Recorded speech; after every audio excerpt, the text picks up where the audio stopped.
मैं एक गहरा कुआं हूं इस जमीन पर, बेशुमार लड़के लड़कियों के लिए कि उनकी प्यास बुझाता रहूं। उसकी बेपनाह रहमत उसी तरह जर्रे जर्रे पर बरसती है जैसे कुआं सबकी प्यास बुझाता है। इतनी सी कहानी है मेरी, ज़ैनुल आबदीन और आशी अम्मा के बेटे की कहानी। उस लड़के की कहानी जो अखबारें बेचकर अपने भाई की मदद करता था। उस शागिर्द की कहानी जिसकी परवरिश शिव सुब्रमण्य आयर और अय्यदुराई सोलोमन ने की। उस विद्यार्थी की कहानी जिसे पंडले मास्टर ने तालीम दी, MG मेनन और प्रोफेसर साराभाई ने इंजीनियर की पहचान दी, जो नाकामियों और मुश्किलों में पलकर साइंसदान बना। और उस रहनुमा की कहानी जिसके साथ चलने वाले बेशुमार काबिल और हुनरमंद लोगों की टीम थी।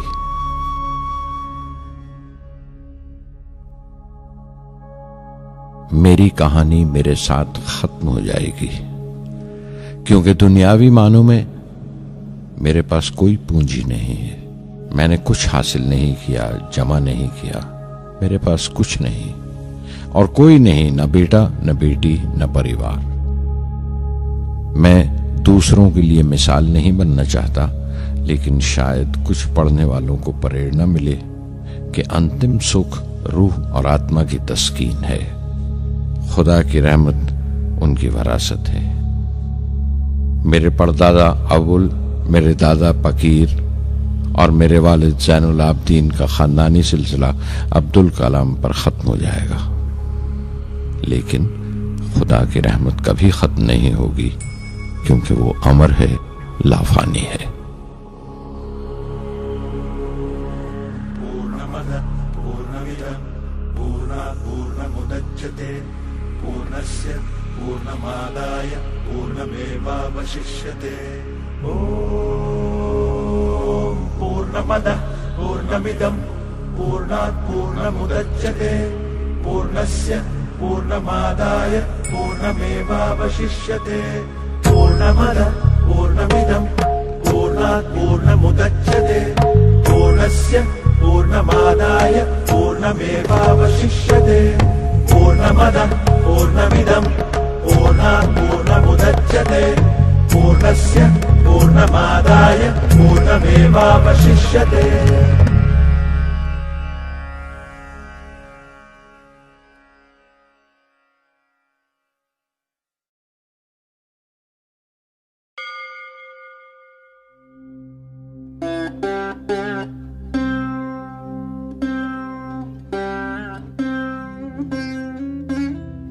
मैं शहर रामेश्वरम के एक मिडिल क्लास तमिल खानदान में पैदा हुआ। मेरे अब्बा ज़ैनुल आबदीन के पास न तालीम थी न दौलत, लेकिन इन मजबूरियों के बावजूद एक दानाई थी उनके पास और हौसला था। और मेरी मां जैसी मददगार थी आशी अम्मा। उनकी कई औलादों में एक मैं भी था, बुलंद कामत माँ बाप का एक छोटे से कद वाला मामूली शक्ल सूरत का लड़का। अपने पुश्तैनी मकान में रहते थे हम, जो कभी 19वीं सदी में बना था। काफी वसी और पक्का मकान था रामेश्वरम की मस्जिद स्ट्रीट में। मेरे अब्बा हर तरह के ऐशो आराम से दूर रहते थे, मगर जरूरियात की तमाम चीजें मुयस्सर थीं। सच तो यह है कि मेरा बचपन बड़ा महफूज था, मादी तौर पर भी और जज्बाती तौर पर भी, मटीरियली एंड इमोशनली।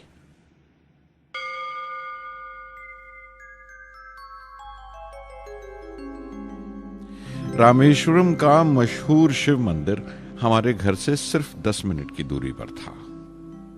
हमारे इलाके में ज्यादा आबादी मुसलमानों की थी, फिर भी काफी हिंदू घराने थे जो बड़े इत्तेफाक से पड़ोस में रहते थे। हमारे इलाके में एक बड़ी पुरानी मस्जिद थी जहां मेरे अब्बा मुझे हर शाम नमाज पढ़ने के लिए ले जाया करते थे।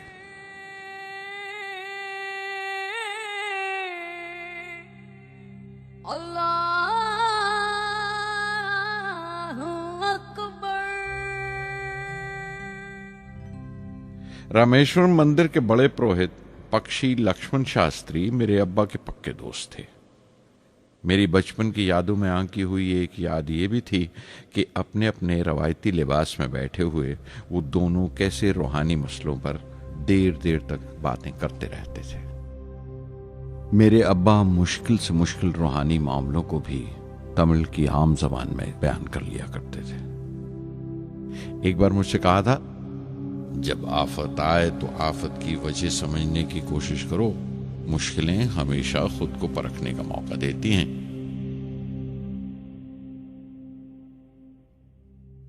मैंने हमेशा अपनी साइंस और टेक्नोलॉजी में अब्बा के असूलों पर चलने की कोशिश की है। मैं इस बात पर यकीन रखता हूं कि हमसे ऊपर भी एक आला ताकत है, एक महान शक्ति है जो हमें मुसीबत, मायूसी और नाकामियों से निकालकर सच्चाई के मुकाम तक पहुंचाती है। मैं करीब 6 बरस का था जब अब्बा ने एक लकड़ी की कश्ती बनाने का फैसला किया, जिसमें वो यात्रियों को रामेश्वरम से धनुषकोडी का दौरा करा सकें, ले जाएं और वापस ले आएं। वो समंदर के साहिल पर लकड़ियां बिछाकर कश्ती का काम किया करते थे। एक और हमारे रिश्तेदार के साथ, अहमद जलालुद्दीन। बाद में उनका निकाह मेरी आपा जोहरा के साथ हुआ। अहमद जलालुद्दीन हालांकि मुझसे 15 साल बड़े थे, फिर भी हमारी दोस्ती आपस में जम गई थी। हम दोनों हर शाम लंबी सैर को निकल जाया करते थे। मस्जिद गली से निकलकर हमारा पहला पड़ाव शिव मंदिर हुआ करता था, जिसके गिर्द हम उतनी ही श्रद्धा से परिक्रमा करते थे जिस श्रद्धा से बाहर से आए हुए यात्री। जलालुद्दीन ज्यादा पढ़ लिख नहीं सके उनके घर के हालात की वजह से, लेकिन मैं जिस जमाने की बात कर रहा हूं, उन दिनों हमारे इलाके में सिर्फ वही एक शख्स था जो अंग्रेजी लिखना जानता था। जलालुद्दीन हमेशा तालीम याफ्ता पढ़े लिखे लोगों के बारे में बातें करते थे, साइंस की इजाद, मेडिसिन और उस वक्त के लिटरेचर का जिक्र किया करते थे। एक और शख्स जिसने बचपन में मुझे बहुत मुतासिर किया वो मेरा कजन था, मेरा चचेरा भाई शमसुद्दीन। उसके पास रामेश्वरम में अखबारों का ठेका था और सब काम अकेले ही किया करता था। हर सुबह अखबार रामेश्वरम रेलवे स्टेशन पर ट्रेन से पहुंचता था। सन 1939 में दूसरी आलमगीर जंग शुरू हुई, द सेकेंड वर्ल्ड वॉर। उस वक्त मैं 8 साल का था। हिंदुस्तान को इत्तेहादी फौजों के साथ शामिल होना पड़ा और एक इमरजेंसी के हालात पैदा हो गए थे। सबसे पहली दुर्घटना यह हुई कि रामेश्वरम स्टेशन पर आने वाली ट्रेन का रुकना कैंसिल कर दिया गया और अखबारों का गट्ठा अब रामेश्वरम और धनुषकोडी के बीच से गुजरने वाली सड़क पर चलती ट्रेन से फेंक दिया जाता। शमसुद्दीन को मजबूरन एक मददगार रखना पड़ा जो अखबारों के गट्ठे सड़क से जमा कर सके। वो मौका मुझे मिला और शमसुद्दीन मेरी पहली आमदनी की वजह बना। हर बच्चा जो पैदा होता है वो कुछ समाजी और आर्थिक हालात से जरूर असरअंदाज होता है और कुछ अपने जज्बाती माहौल से भी। उसी तरह उसकी तरबियत होती है। मुझे दयानतदारी और सेल्फ डिसिप्लिन अपने अब्बा से विरासत में मिला था और मां से अच्छाई पर यकीन करना और रहमदिली। लेकिन जलालुद्दीन और शमसुद्दीन की सोहबत से जो असर मुझ पर पड़ा, उससे सिर्फ मेरा बचपन ही महज अलग नहीं हुआ, बल्कि आइंदा जिंदगी पर भी उसका बहुत बड़ा असर पड़ा।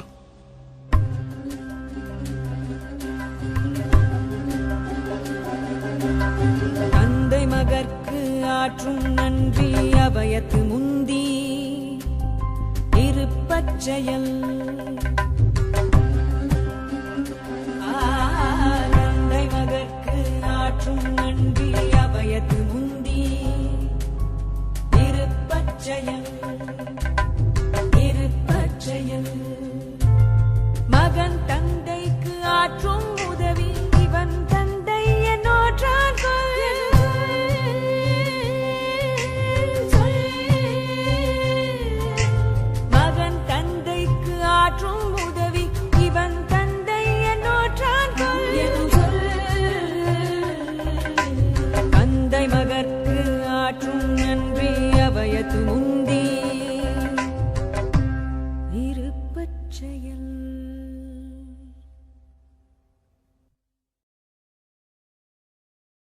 फिर जंग खत्म हो गई और हिंदुस्तान की आज़ादी बिल्कुल यकीनी हो गई। मैंने अब्बा से रामेश्वरम छोड़ने की इजाज़त चाही। मैं डिस्ट्रिक्ट हेडक्वार्टर्स रामनाथपुरम जाकर पढ़ना चाहता था। शमसुद्दीन और जलालुद्दीन मेरे साथ रामनाथपुरम तक गए मुझे श्वार्ट्ज हाई स्कूल में दाखिल कराने के लिए। जाने क्यों वो नया माहौल मुझे रास नहीं आया।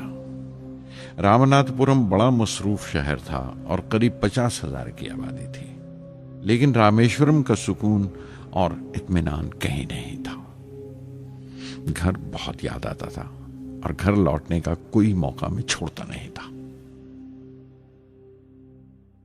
श्वार्ट्ज हाई स्कूल में दाखिल होने के बाद एक 15 साल लड़के के तमाम शौक जो हो सकते थे मेरे अंदर जाग उठे।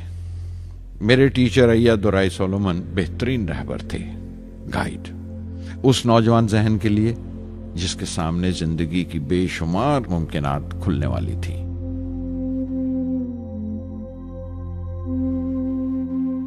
रामनाथपुरम के उस अरसा क़याम में उनसे मेरा रिश्ता उस्ताद शागिर्द या गुरु शिष्य से भी आगे निकल गया। अय्यादुराई कहा करते थे, जिंदगी कामयाब होने और नतीजे हासिल करने के लिए 3 ताकतों पर काबू पाना बहुत जरूरी है: ख्वाहिश, यकीन और उम्मीद। अय्यादुराई सोलोमन, जो बाद में रेवरेंड हो गए, कहा करते थे, इससे पहले कि मैं चाहूं कुछ हो जाए, ये जरूरी है कि मेरे अंदर उसकी पूरी शिद्दत से ख्वाहिश हो और यकीन हो कि वो होगा। मैं अपनी जिंदगी से अगर मिसाल दूं तो मुझे बचपन से ही आसमान के इसरार और परिंदों की परवाज हमेशा हैरान करती थी, फैसिनेट करती थी। समंदर में कूंजों और बगलों को ऊंची उड़ाने लगाते देखता था तो उड़ने को जी करता था। मैं एक सादा लोग गांव ही का लड़का तो था, लेकिन मुझे यकीन था कि एक दिन मैं जरूर उन कूंजों की तरह बुलंद उड़ाने लगाऊंगा, बुलंदी पर परवाज करूंगा। और हकीकत यह है कि रामेश्वरम से उड़ने वाला मैं पहला लड़का था।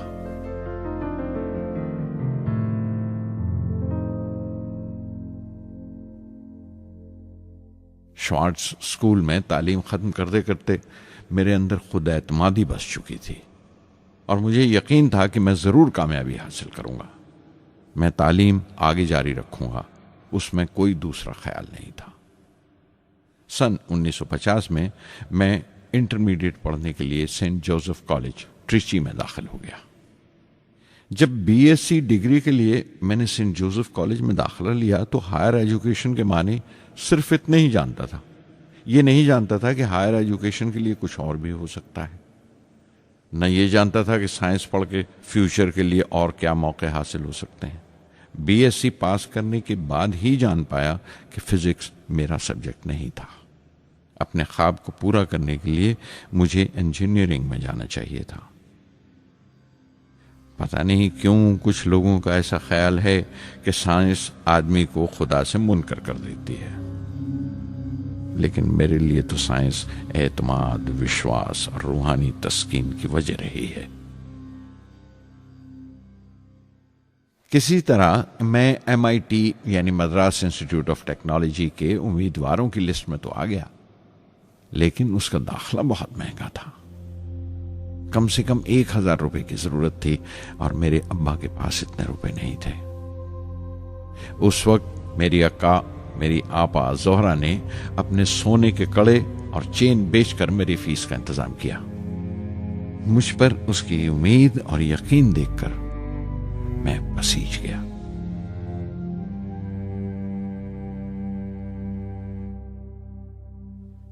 MIT में सबसे ज्यादा मजा आया। वहां 2 हवाई जहाज रखे देखकर, जो उड़ान से बरी कर दिए गए थे, मुझे उनकी तरफ एक अजीब सा खिंचाव महसूस होता था। और जब सब लड़के हॉस्टल लौट जाते थे, मैं कई कई घंटे उनके पास बैठा रहता था। फर्स्ट ईयर मुकम्मल करने के बाद जब मुझे अपने ज्यादा खुसूसी मजमून चुनना थे, यानी अपनी स्पेशल ब्रांच का चुनाव करना था, तो मैंने फॉरेन एरोनॉटिकल इंजीनियरिंग का चुनाव कर लिया। MIT की तालीम के दौरान मुझे 3 टीचर्स ने बहुत मुतासिर किया। Professor Sponder, professor KAV Pandle, professor Narasimha Rao. Professor Sponder technical aerodynamics सिखाते थे। एरोनॉटिकल इंजीनियरिंग में दाखिले से पहले मैंने उनसे सलाह ली थी। उन्होंने समझाया था कि मुझे मुस्तकबिल का फैसला करने से पहले मुस्तकबिल की मुमकिनात के बारे में नहीं सोचना चाहिए, बल्कि सोचना चाहिए एक अच्छी बुनियाद के लिए और अपने रुझान और इश्तियाक के बारे में कि उसमें कितनी शिद्दत है, मेरे एप्टीट्यूड्स और एस्पिरेशन में कितनी इंटेंसिटी है। मैं खुद भी होने वाले इंजीनियरिंग स्टूडेंट्स से कहना चाहता हूं कि जब वो अपना स्पेशलाइजेशन का चुनाव करें तो ये देखें कि उनमें कितना शौक है, कितना उत्साह है और लगन है उस शोबे में जाने के लिए। प्रोफेसर KAV पंडले ने मुझे एरो स्ट्रक्चर डिज़ाइन सिखाया और उसका तज्जिया भी, विश्लेषण, एनालिसिस भी। वो बड़े खुशदिल और दोस्त टीचर थे और हर साल कोई ना कोई नया तरीका, नया नजरिया लेकर आते थे कोर्स में। प्रोफेसर नरसिंह राव मैथमेटिशियन थे। वो एरोडायनेमिक्स की थ्योरी सिखाया करते थे। उनकी क्लास में दाखिल होकर मुझे मैथमेटिकल फिजिक्स बाकी तमाम सब्जेक्ट्स से ज्यादा अच्छा लगने लगा। साध संगी हरि हरि नाम चित्तारा चित्तारा, साध संगी हरि हरि नाम चित्तारा, सहजी अनंतु होवे दिनु राति, अंकुर भलो हमारा, साध संगी साध संगी।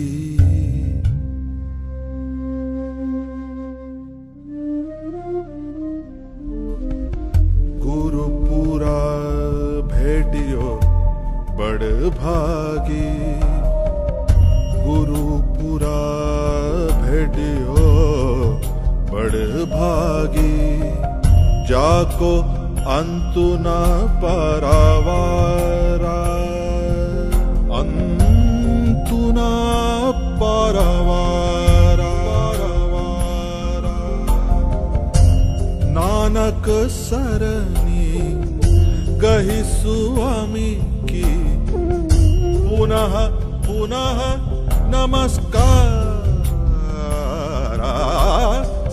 साध संगी साध संगी।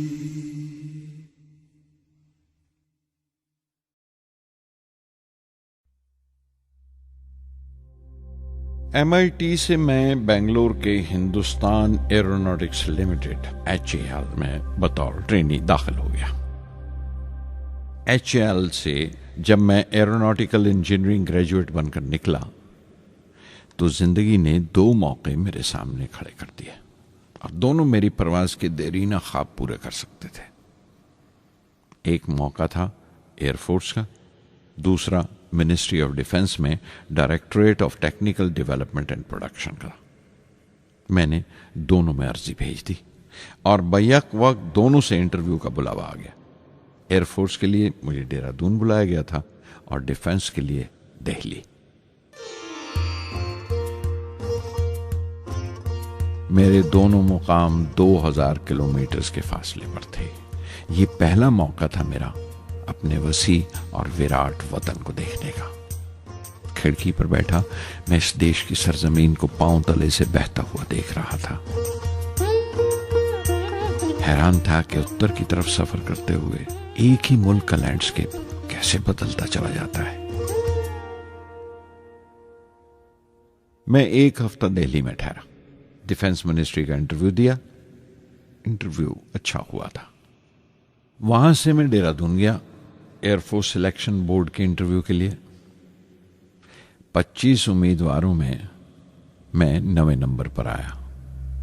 मेरा दिल बैठ गया, बहुत मायूस हुआ और कई दिन तक अफसोस रहा कि एयरफोर्स में जाने का मौका मेरे हाथ से निकल गया। मैं ऋषिकेश चला गया, दिल पर यह बोझ लेकर कि आने वाले दिन बड़े सख्त होंगे।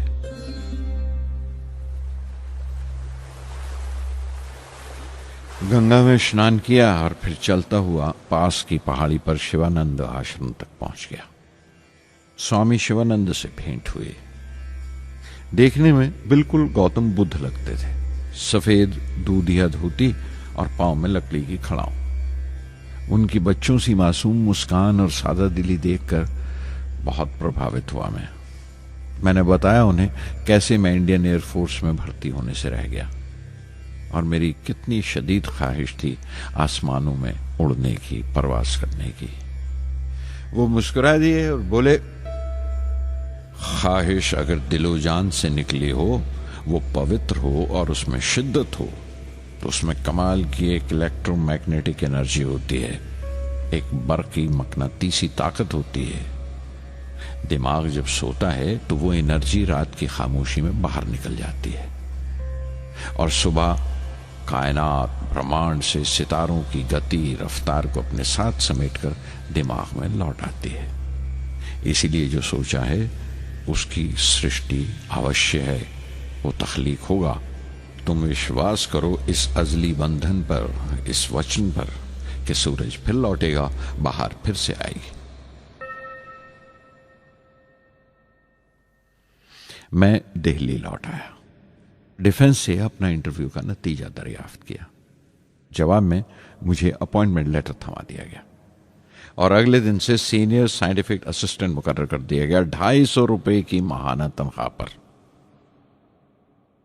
3 साल गुजर गए।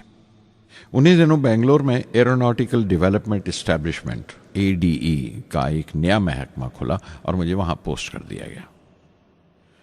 बेंगलोर कानपुर से बिल्कुल मुख्तलिफ शहर था। मैं अपने डायरेक्टोरेट की पोस्टिंग का पहला साल वहां गुजार चुका था।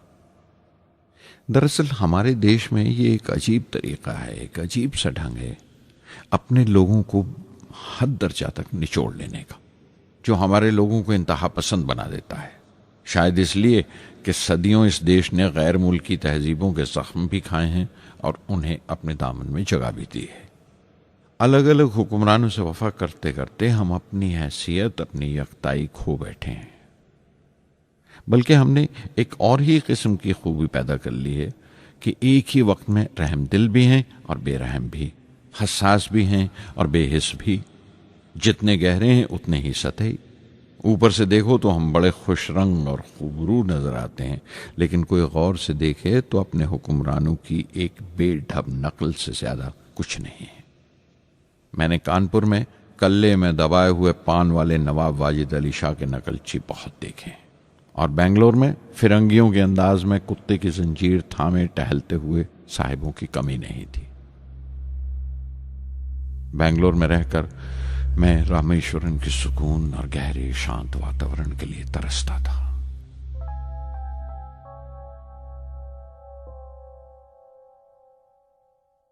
पहले साल तो ADE में कोई ज्यादा काम नहीं था। एक प्रोजेक्ट टीम बनाई थी कि 3 सालों में एक स्वदेशी हॉवरक्राफ्ट तैयार करें और वो वक्त से पहले तैयार हो गया। नंदी उसका नाम रखा गया, शिव की सवारी के आधार पर। उसका डिजाइन हमारी उम्मीद से ज्यादा अच्छा था, लेकिन मैं सख्त मायूस हुआ जब आपसी कंट्रोवर्सीज की बिना पर सारा प्रोजेक्ट बालाए ताक रख दिया गया, बंद कर दिया गया।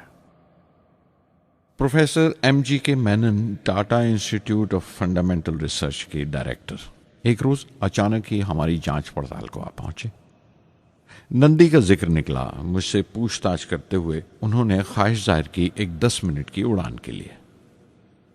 उसके 1 हफ्ता बाद की बात है, मुझे इनकुस्पार से बुलावा आ गया, the Indian committee for space research.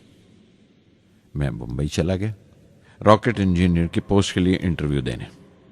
मेरा इंटरव्यू लेने वाले डॉक्टर विक्रम साराभाई और प्रोफेसर MGK मेनन के अलावा मिस्टर सराफ थे, जो उस वक्त एटॉमिक एनर्जी कमीशन के डिप्यूटी सेक्रेटरी के ओहदे पर थे। डॉक्टर साराभाई की गर्मजोशी ने पहली ही मुलाकात में मेरा दिल मोह लिया। अगले ही दिन मुझे खबर मिल गई कि मैं चुन लिया गया।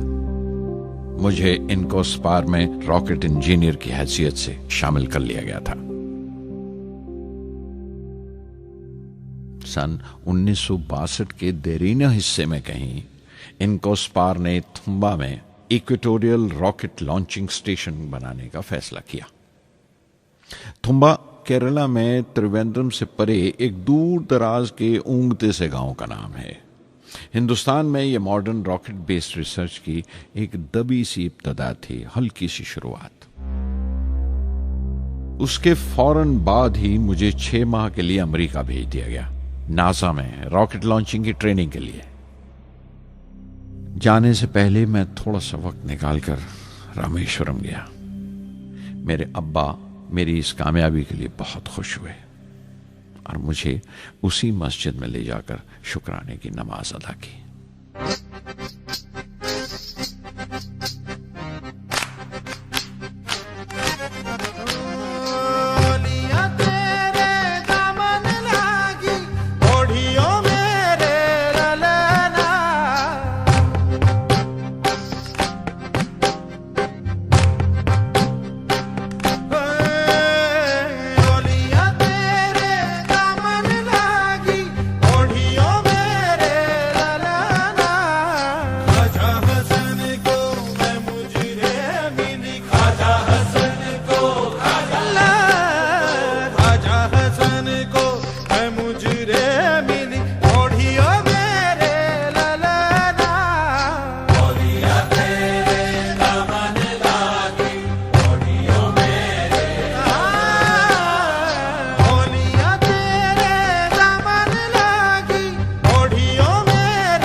NASA Langley research centre Virginia में मैंने अपने काम की शुरुआत की।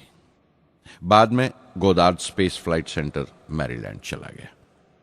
मैं अपना इंप्रेशंस अमेरिकन्स के बारे में बेंजामिन फ्रैंकलिन के इस जुमले से बयान कर सकता हूं, जिन बातों से तकलीफ होती है उनसे तालीम भी मिलती है। हिंदुस्तानी तंजीमों में, यहां की ऑर्गेनाइजेशंस में एक बड़ी मुश्किल है। जो ऊपर हैं वो बड़े मगरूर हैं। अपने से छोटों की, जूनियर्स और सबऑर्डिनेट्स की राय लेना अपनी हद तक समझते हैं। कोई शख्स भी अपनी खूबी दिखा नहीं सकता अगर आप उसे मलामत ही करते रहें। उसूल और पाबंदी, पाबंदी और सख्ती, सख्ती और जुल्म के बीच की लाइन बड़ी महीन है, बारीक है।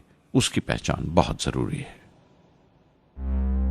मैं जैसे ही नासा से लौटा, फौरन बाद हिंदुस्तान का पहला रॉकेट लॉन्च वाक़या हुआ 21 नवंबर सन 1963। वो साउंडिंग रॉकेट था, नाम नाइकी अपाचे।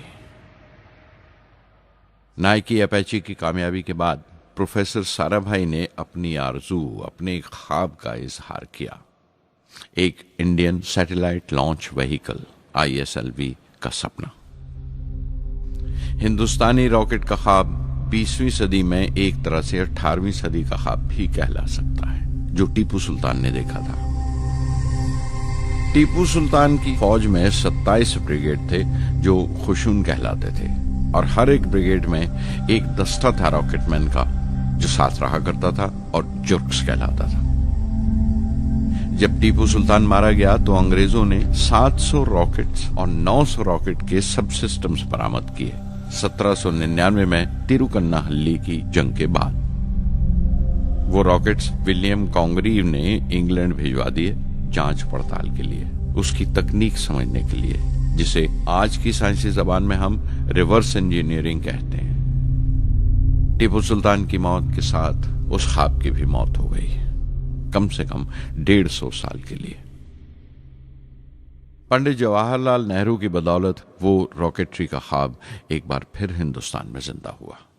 प्रोफेसर साराभाई ने उस ख्वाब को हकीकत बनाने की जिम्मेदारी अपने सर ले ली। बहुत से तंग नजर लोगों को एतराज था इस बात पर कि इस मुल्क में जहां लोगों को 2 वक्त की रोटी नसीब नहीं होती, वहां इन स्पेस उड़ानों को, इन खलाई तहरीकों को क्यों तरजीह दी जा रही है।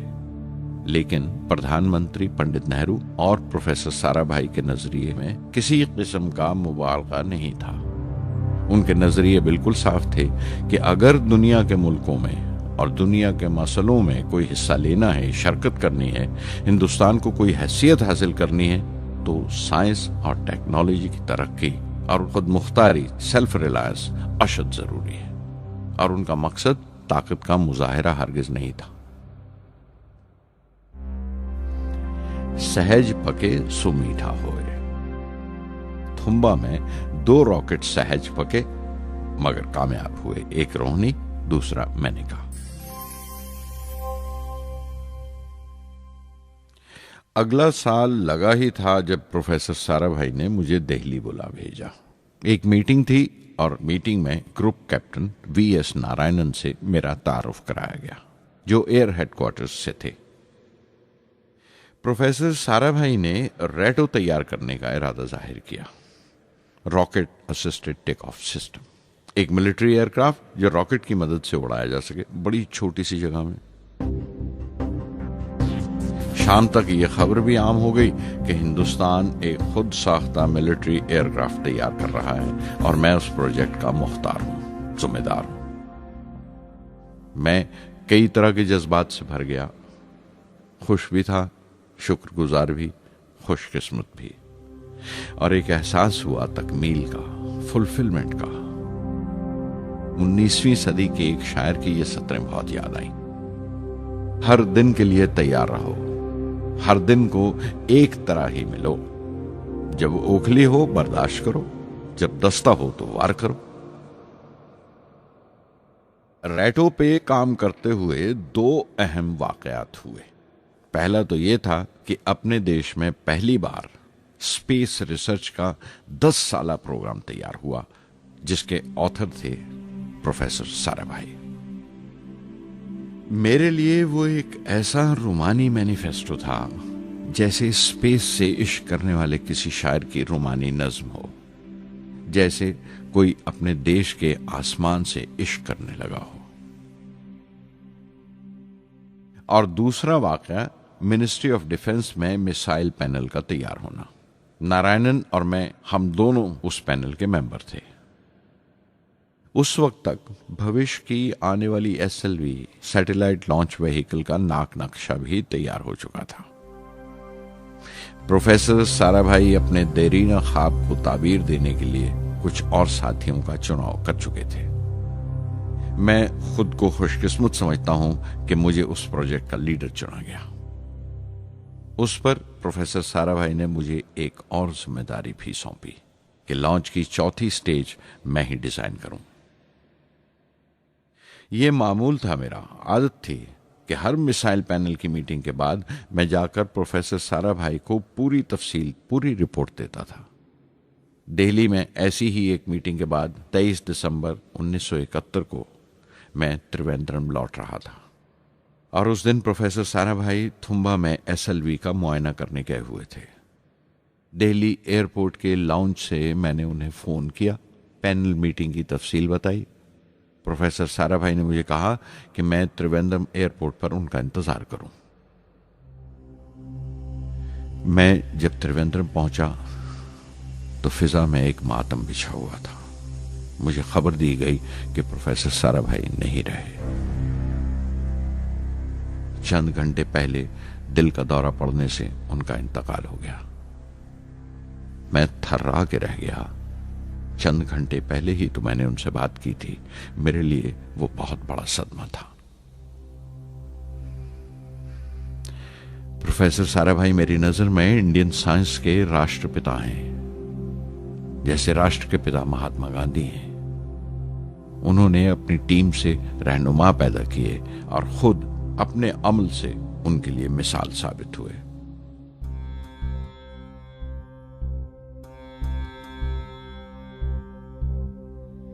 నానాటి బతుకు నాటకము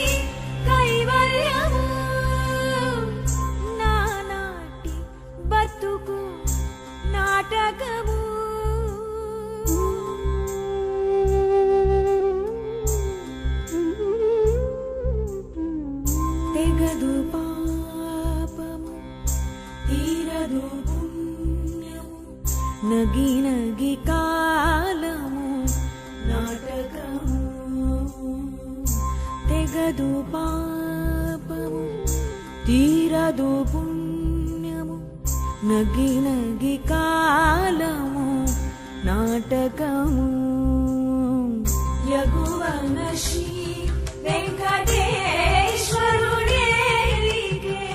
యగువన శ్రీ వెంకటేశ్వరుడేలిగే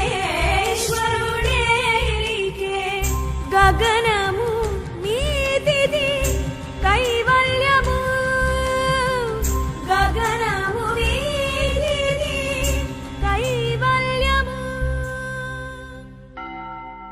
కైవల్యము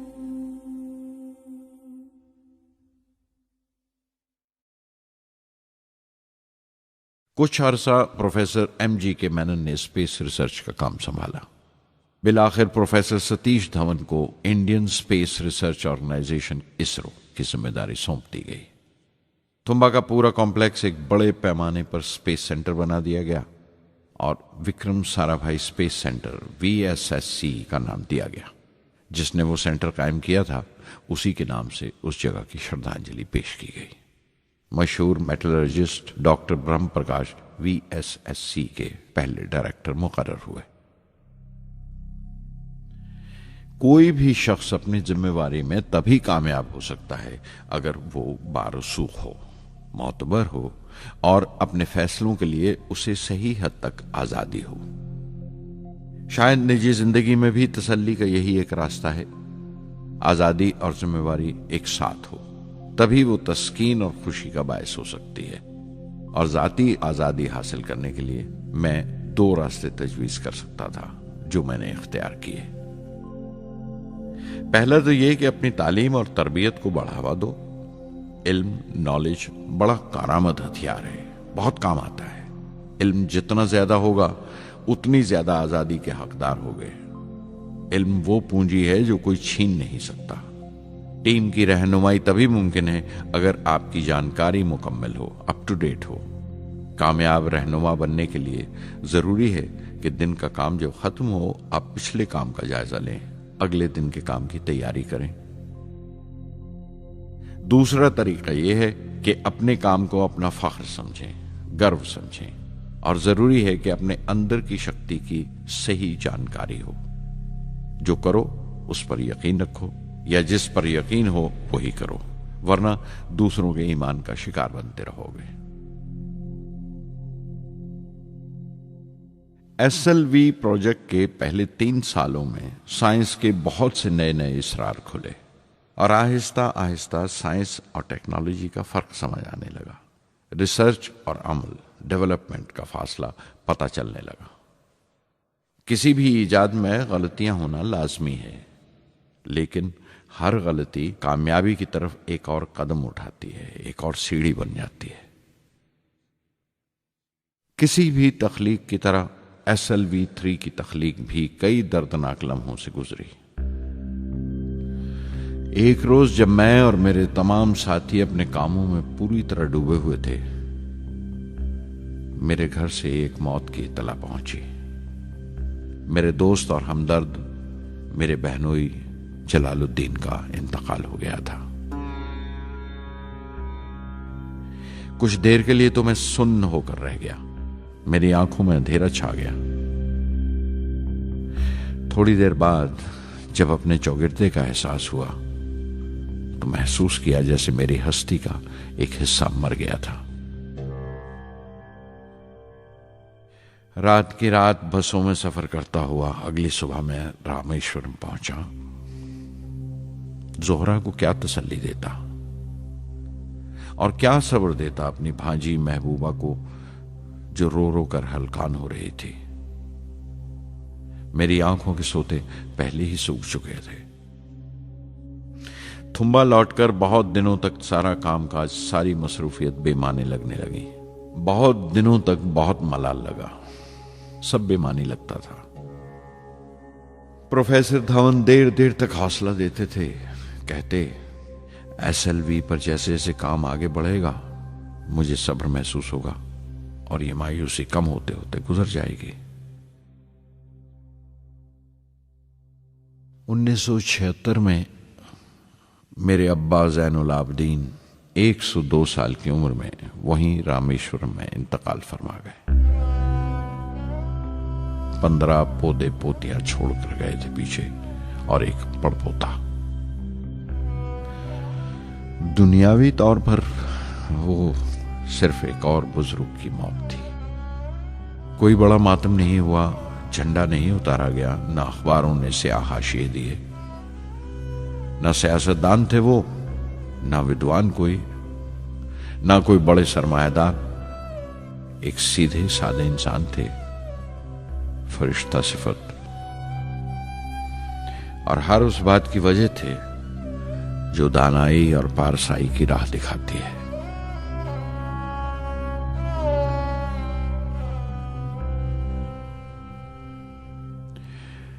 मैं बहुत देर तक अपनी मां के पास बैठा रहा, चुपचाप, और जब उठा थुम्बा लौटने के लिए तो उसने रुंधे गले से दुआएं दी मुझे।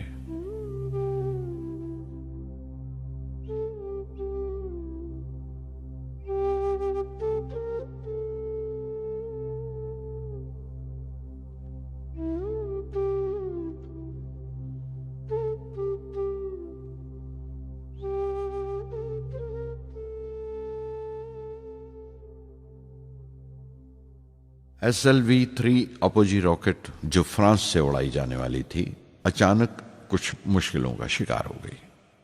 मुझे फौरन फ्रांस जाना पड़ा। मैं रवाना होने ही वाला था कि मेरी मां की मौत की खबर पहुंची। यके बाद दीगरे 3 मौतें हो गई मेरे घर में। उस वक्त मुझे अपने काम में पूरे ध्यान की जरूरत थी। 100% लगन से काम करने की ख्वाहिश किसी और लगन की गुंजाइश नहीं छोड़ती। मुकम्मल नीति और पूरी लगन से SLV-3 का ख्वाब 1979 के दरमियान में जाकर पूरा हुआ। हमने SLV-3 की परवाज का दिन 10 अगस्त 1979 तय किया था। 23 मीटर लंबा 4 स्टेजेस का ये रॉकेट 17 टन का वजन लेकर 7:58 पर बड़ी कजदाई से उड़ा और खला की तरफ रवाना हुआ।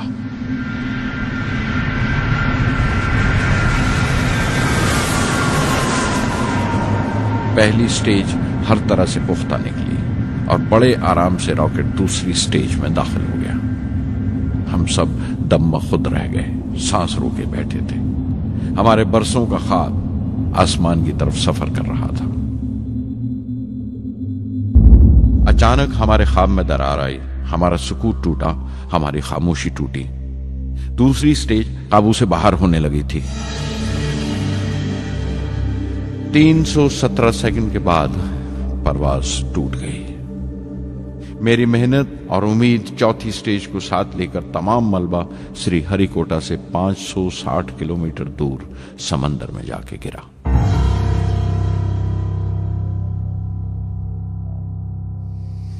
इस हादसे से हम सबको सख्त सदमा पहुंचा। मैं गम और गुस्से से भर गया, नुचड़ गया, बिल्कुल जिस्मानी तौर पर भी और जहनी तौर पर भी। मैं सीधा अपने कमरे में गया और बिस्तर में धंस गया। मैंने अपने कंधे पर एक दिलासे का हाथ महसूस किया तो आंख खोली। दोपहर ढल चुकी थी, शाम करीब थी। डॉक्टर ब्रह्म प्रकाश मेरे सराहने बैठे थे। उनकी इस हमदर्दी ने छू लिया मुझे। मैं उदास था, मायूस था, लेकिन अकेला नहीं।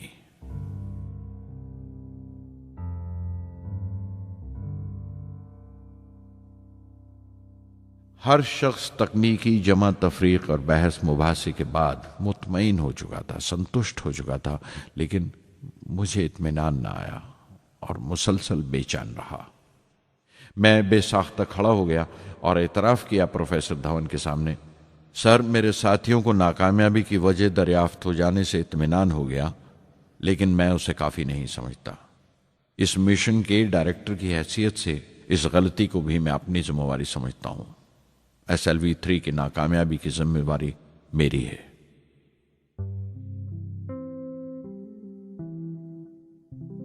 साइंस का काम कमाल दर्जा उत्साह भी देता है, खुशी भी और उतनी ही गहरी मायूसी भी। इस तरह के वाकयात सोच सोचकर मैं दिल को ढारस देता रहा। यह ख्याल कि इंसान चांद पर उतर सकता है सबसे पहले एक रूसी साइंटिस्ट ने सोचा था। उसे हकीकत बनने में 40 साल गुजर गए जब अमेरिका ने उसे पूरा किया। प्रोफेसर चंद्रशेखर ने चंद्रशेखर लिमिट का आविष्कार किया था 1930 में, जब कैम्ब्रिज में पढ़ रहे थे। लेकिन 50 साल बाद उन्हें उसी डिस्कवरी पर नोबेल प्राइज मिला। वॉन ब्रॉन अपनी सैटर्न लॉन्च व्हीकल से आदमी को चांद पर उतारने से पहले कितनी सारी नाकामियों से गुजरे होंगे। पहाड़ की चोटी पर उतरने से पहाड़ पर चढ़ने का तजुर्बा नहीं मिलता। जिंदगी पहाड़ की चढ़ानों पर मिलती है, चोटी पर नहीं। चढ़ानों पर ही तजुर्बे मिलते हैं और जिंदगी मंचती है और टेक्नोलॉजी तरक्की करती है। चोटी पर पहुंचने की कोशिश ही में चढ़ानों का इल्म हासिल होता है। मैं एक एक कदम चलता रहा, चढ़ता रहा चोटी की तरफ।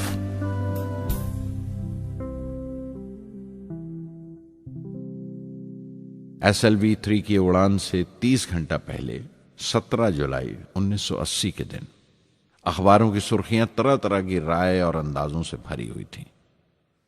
ज्यादातर रिपोर्टर्स ने पहली SLV की उड़ान याद दिलाई थी कि किस तरह वो रॉकेट फेल हो गया था और उसका मलबा समंदर में जाकर गिरा था। कुछ लोगों ने तो देश की दूसरी खामियों का जिक्र करते हुए भी उसे SLV-3 से जोड़ दिया था। मैं जानता था कि अगले दिन का नतीजा हमारे फ्यूचर के स्पेस प्रोग्राम का फैसला करने वाला है। मुख्तसर ये कि सारी कौम की नजरें हम पर गड़ी हुई थीं। 18 जुलाई 1980 सुबह 8:03 पर हिंदुस्तान का पहला सैटेलाइट लॉन्च व्हीकल उड़ा।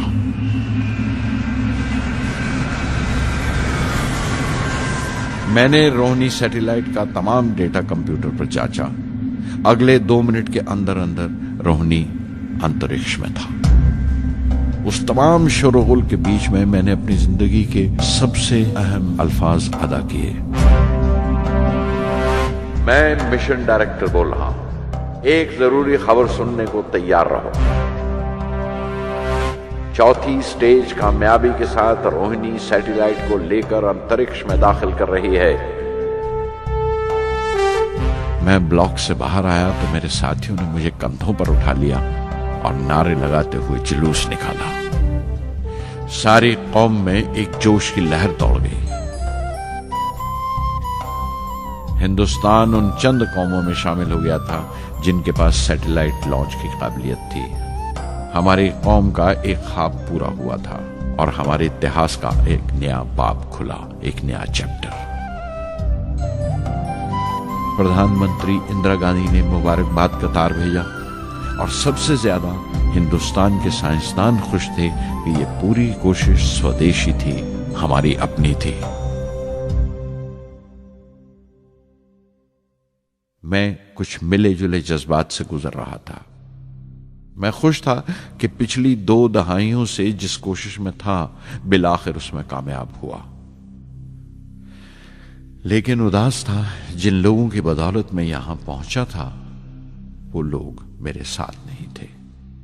मेरे अब्बा, मेरे बहनोई जलालुद्दीन और प्रोफेसर साराभाई।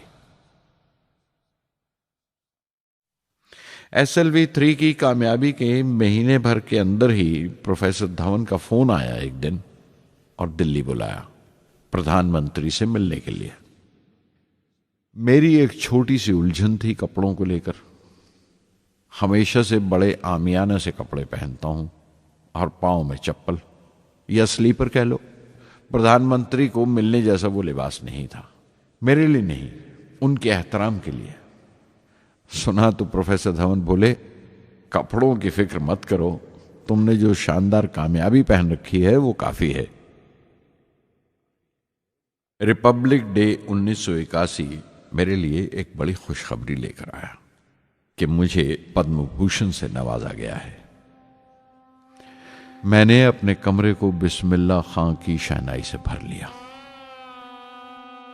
शहनाई की गूंज मुझे कहीं और ही ले गई। मैं रामेश्वरम पहुंच गया, मां के गले लगा। अब्बा ने मेरे बालों को उंगलियों से सहलाया और मेरा दोस्त, मेरा रफीक जलालुद्दीन मस्जिद गली में जमा हुए लोगों में मेरे इनाम का ऐलान कर रहा था। मेरी बहन जोहरा ने मीठा बनाया घर में। पक्षी लक्ष्मण शास्त्री ने मेरे माथे पर तिलक लगाया। फादर सोलोमन ने मेरे हाथ में सलीब देकर दुआ पढ़ी और प्रोफेसर सारा भाई को देखा। उनके चेहरे पर मुस्कुराहट थी, फख्र था। जो पौधा वो लगाकर गए थे अब पूरा पेड़ बन चुका था, जिसके फल हिंदुस्तान की आवाम तक पहुंच रहे थे।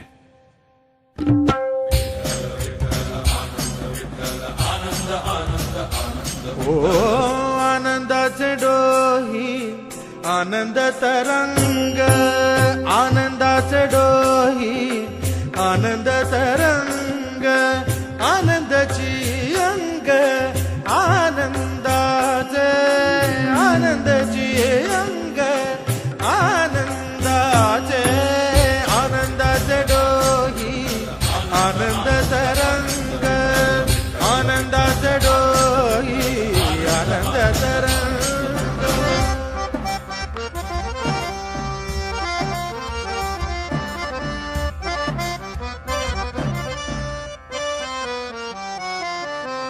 गर्भाचे आवडी मातेचा डोहळा, तेथीचा जीवळा तेथे प्रेंबे।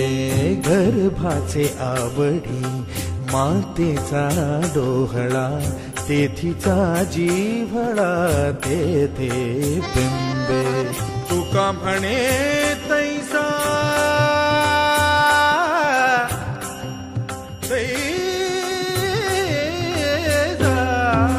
तुका म्हणे तैसा ओतला ठसा, अनुभव सरीसा मुखाला।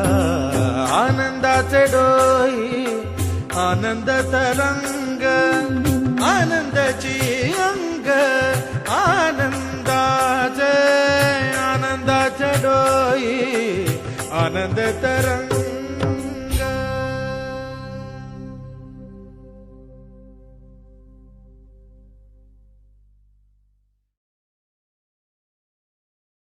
पहली जून 1982 मैंने defence research and development laboratory DRDL की जिम्मेवारी संभाल ली। उस वक्त के defence minister Shri R Venkataraman ने जब मशवरा दिया कि बजाय दर्जा बदर्जा मिसाइल तैयार करने के हमें मुकम्मल अपनी मिसाइल तैयार करने का प्रोग्राम बनाना चाहिए, तो हमें अपने कानों पर यकीन नहीं आया और देखते देखते ही वो प्रोजेक्ट एक मुकम्मल मिसाइल का प्रोग्राम बन गया, जिसके नतीजे आइंदा बहुत दूर तक पहुंचे। हर एक प्रोजेक्ट का नाम हिंदुस्तान की खुद मुख्तारी, सेल्फ रिलायंस का सबूत था। सरफेस टू सरफेस मिसाइल का नाम पृथ्वी रखा गया। टैक्टिकल कोर व्हीकल को त्रिशूल का नाम दिया गया। Surface to air defence system Akash कहलाया। एंटी टैंक मिसाइल प्रोजेक्ट को नाग के नाम से पुकारा गया और मेरे देरीना ख्वाब रेक्स को यानी re entry experiment launch vehicle को मैंने अग्नि का नाम दिया। मिसाइल टेक्नोलॉजी का हुनर दुनिया की कुछ चुनी हुई कौमों के पास ही था। वो बड़े ताज्जुब से हमारी तरफ देख रहे थे कि हम क्या करने जा रहे हैं और कैसे करेंगे। हम एक मीटिंग में बैठे हुए अपने मकसद को पूरा करने के लिए 1984 की निशानदेही कर रहे थे जब डॉक्टर ब्रह्म प्रकाश की मौत की खबर आई। मेरे लिए वो एक और सदमा था। पहली SLV की नाकामी के वक्त जिस तरह उन्होंने ढारस दी थी मुझे, वो याद करके मैं और ज्यादा गमगीन हो गया।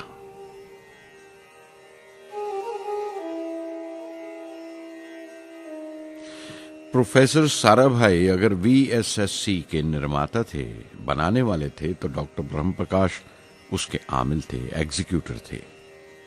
उनकी विनम्रता ने मुझे बड़ी हद तक नरम कर दिया। और मैंने अपनी तुंद मिजाजी पर काफी काबू कर लिया।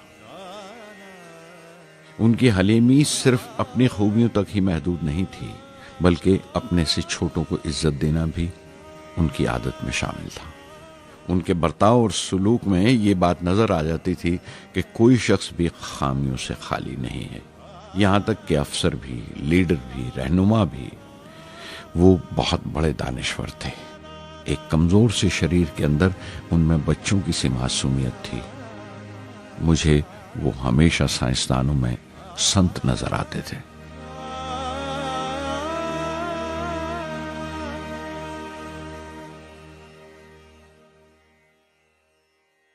पृथ्वी का काम अपनी तकमील को पहुंच रहा था जब हम 1988 में दाखिल हुए। 25 फरवरी 1988 सुबह 11:23 पर पृथ्वी की पहली परवाज वाक़ हुई। हमारे मुल्क में वो एक ऐतिहासिक मौका था। पृथ्वी सिर्फ एक सरफेस टू सरफेस मिसाइल ही नहीं, बल्कि आइंदा आने वाली तमाम किस्म की मिसाइल का बुनियादी नक्शा भी था। फ्यूचर का मॉड्यूल था वो। पृथ्वी ने हमारे आस पड़ोस के मुल्कों को दहला दिया। मगरबी यानी वेस्टर्न मुल्कों को पहले तो हैरत हुई, फिर गुस्से का इजहार किया और पाबंदी लगा दी इंडिया के लिए कि वो ऐसी कोई चीज बाहर के मुल्कों से न खरीद सकें जो उनके मिसाइल प्रोग्राम में इस्तेमाल हो सकती हो या काम आ सकती हो। मिसाइल की इजाद में हिंदुस्तान की खुद मुख्तारी ने दुनिया के तमाम तरक्की याफ्ता मुल्कों को परेशान कर दिया। अग्नि की टीम में 500 से ज्यादा साइंसदान शामिल थे। अग्नि की परवाज 20 अप्रैल 1999 तय पाई थी। लॉन्च की तमाम तैयारियां मुकम्मल हो चुकी थीं और हिफाजत के लिए यह फैसला किया गया था कि लॉन्च के वक्त आसपास के तमाम गांव खाली करा दिए जाएं। अखबारात और दूसरी मीडिया ने इस बात को बहुत उछाला। 20 अप्रैल पहुंचते पहुंचते तमाम मुल्क की नजरें हम पर टिकी हुई थीं। दूसरे मुल्कों का दबाव बढ़ रहा था कि हम इस तजुर्बे को मुलतवी कर दें या खारिज कर दें, लेकिन सरकार मजबूत दीवार की तरह हमारे पीछे खड़ी रही और किसी तरह हमें पीछे नहीं हटने दिया। परवाज से सिर्फ 14 सेकंड्स पहले हमें कंप्यूटर ने रुकने का इशारा किया। किसी एक पुर्जे में कोई खामी थी, वो फौरन ठीक कर दी गई, लेकिन उसी वक्त डाउन रेंज स्टेशन ने रुकने का हुक्म दिया। चंद सेकंड्स में कई रुकावटें सामने आ गईं और परवाज मुलतवी कर दी गई। अखबारात ने आस्तीनें चढ़ा ली। हर बयान ने अपनी अपनी तरह की वजूहात निकाल ली। कार्टूनिस्ट सुधीर दार ने एक कार्टून शाया किया जिसमें एक खरीदार कुछ सामान दुकानदार को वापस करते हुए कह रहा था, अग्नि की तरह वो भी नहीं चली। एक कार्टून में दिखाया गया कि साइंसदान कह रहा है, सब ठीक था, स्विच बटन नहीं चला। हिंदुस्तान टाइम्स के कार्टून में एक नेता रिपोर्टर को समझा रहा है, डरने की कोई बात नहीं, ये बड़ी अमन पसंद अहिंसावाद की मिसाइल है, इससे कोई मरेगा नहीं। करीब 10 रोज दिन रात काम चला मिसाइल की दुरुस्ती पर और आखिरकार साइंसदानों ने एक नई तारीख तय की अग्नि की परवाज के लिए। मगर फिर वही हुआ। 10 सेकंड पहले कंप्यूटर ने रुकावट का इशारा किया। पता चला एक पुर्जा काम नहीं कर रहा है। परवाज फिर मुलतवी कर दी गई। ऐसी बात किसी भी साइंसी तजुर्बे में हो जाना आम बात है। गैर मुल्कों में भी बहुत बार होता है, लेकिन उम्मीद से भरी हुई कौम हमारी मुश्किलें समझने को तैयार नहीं थी। हिंदू अखबार में केशव का एक कार्टून छपा जिसमें एक देहाती कुछ नोट गिनते हुए कह रहा था, मिसाइल के वक्त गांव से हट जाने का मुआवजा मिला है। 2-4 बार और ये तजुर्बा मुलतवी हुआ तो मैं पक्का घर बनवा लूंगा। अमोल बटर वालों ने अपने होर्डिंग पर लिखा, अग्नि को ईंधन के लिए हमारे बटर की जरूरत है। अग्नि की मुरम्मत का काम जारी रहा। आखिरकार एक बार फिर 22 मई की तारीख अग्नि की परवाज के लिए तय पाई। उसकी पिछली रात doctor Arunachalam, general KN Singh और मैं डिफेंस मिनिस्टर KC पंत के साथ चहलकदमी कर रहे थे। पूरे चांद की रात थी, हाई टाइड का वक्त था और लहरें गरज गरज कर खुदा की अजमत का नाम ले रही थी। कल अग्नि की परवाज कामयाब होगी या नहीं, बार बार यही सवाल हमारे दिमाग में गूंज रहा था।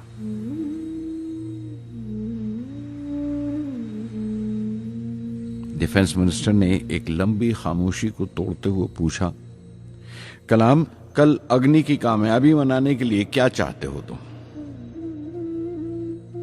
मैं क्या चाहता था? क्या था जो नहीं था मेरे पास? अपनी खुशी के इजहार के लिए मुझे क्या करना चाहिए? और अचानक मुझे जवाब मिल गया, हम 1 लाख पेड़ों की कोंपलें लगाएंगे, मैंने कहा और उनके चेहरे पर रौनक आ गई। तुम अपनी अग्नि के लिए धरती मां का आशीर्वाद चाहते हो, बोले। कल यही होगा, उन्होंने पेशंगोई की।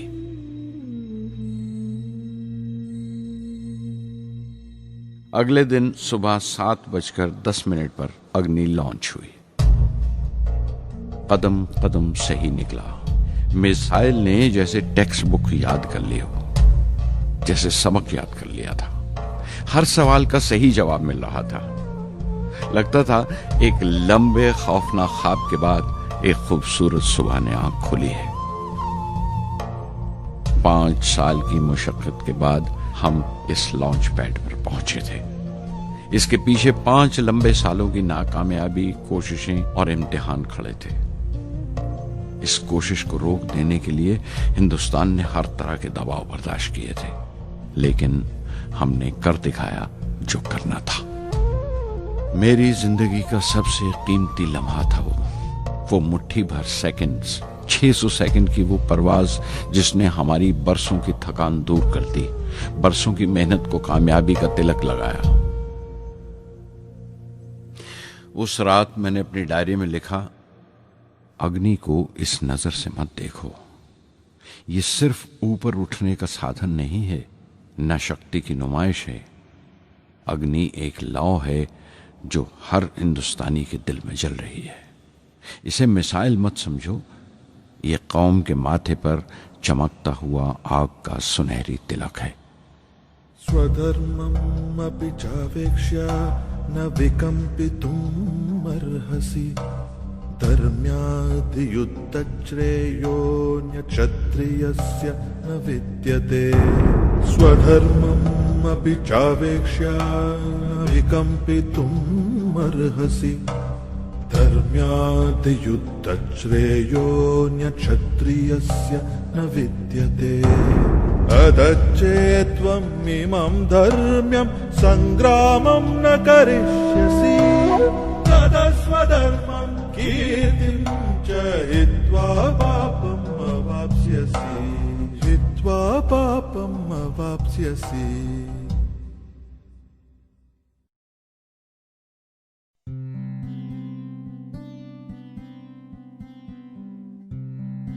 $1990 के रिपब्लिक डे पर देश ने मिसाइल प्रोग्राम की कामयाबी का जश्न मनाया।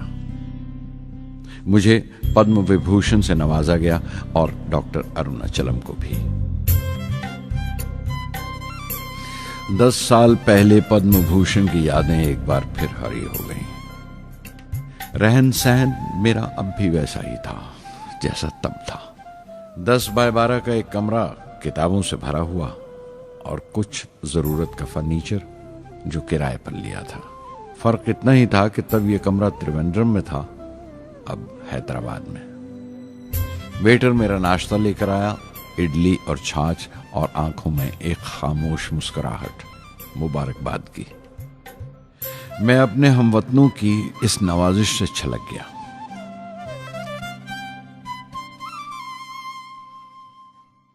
मैं जानता हूं कि बहुत से साइंसदान और इंजीनियर मौका मिलते ही वतन छोड़ जाते हैं, दूसरे मुल्कों में चले जाते हैं ज्यादा रुपया कमाने के लिए, ज्यादा आमदनी के लिए। लेकिन ये आदर, मोहब्बत और इज्जत क्या कमा सकते हैं जो उन्हें अपने वतन से मिलती है। 15 अक्टूबर 1991 में 60 साल का हो गया। मुझे अपने रिटायरमेंट का इंतज़ार था। चाहता था कि गरीब बच्चों के लिए एक स्कूल खोलूं। ये वो दिन थे जब मैंने सोचा कि अपनी ज़िंदगी के तजुर्बे, मुशाहिदे और वो तमाम बातें कलमबंद करूं जो दूसरों के काम आ सकें। एक तरह से अपनी स्वाने उम्री लिखूं, अपनी जीवनी। मेरे ख्याल में मेरे वतन के नौजवानों को एक साफ नजरिए और दिशा की जरूरत है। तभी ये इरादा किया कि मैं उन तमाम लोगों का जिक्र करूं जिनकी बदौलत मैं ये बन सका जो मैं हूं। मकसद ये नहीं था कि मैं कुछ बड़े बड़े लोगों के नाम लूं, बल्कि ये कि कोई शख्स कितना भी छोटा क्यों ना हो, उसे हौसला नहीं छोड़ना चाहिए। मसले, मुश्किलें जिंदगी का हिस्सा हैं और तकलीफें कामयाबी की सच्चाइयां हैं। जैसा कहा है किसी ने, खुदा ने यह वादा नहीं किया कि आसमान हमेशा नीला ही रहेगा, जिंदगी भर फूलों से भरी राहें मिलेंगी। खुदा ने यह वादा नहीं किया कि सूरज है तो बादल नहीं होंगे, खुशी है तो गम नहीं, सुकून है तो दर्द नहीं होगा।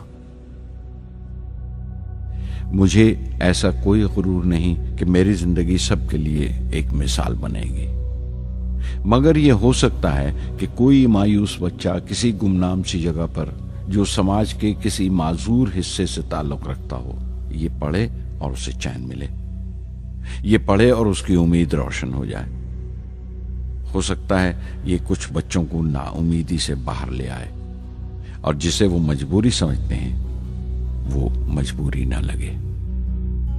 उन्हें यकीन रहे कि वो जहां भी हैं खुदा उनके साथ है।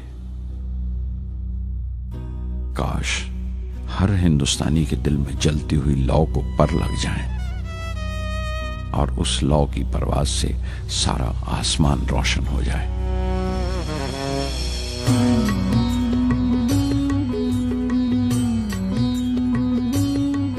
ये ज़मीं मेरी, मेरा आसमां, बड़ा खूबसूरत है जहां।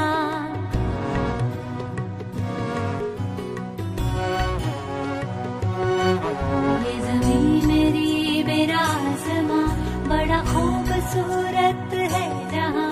मेरी जिंदगी परवाज़ है, वो फिजा मेरी, मैं उड़ूं जहां। मेरी जिंदगी परवाज़ है, वो फिजा मेरी, मैं उड़ूं जहां।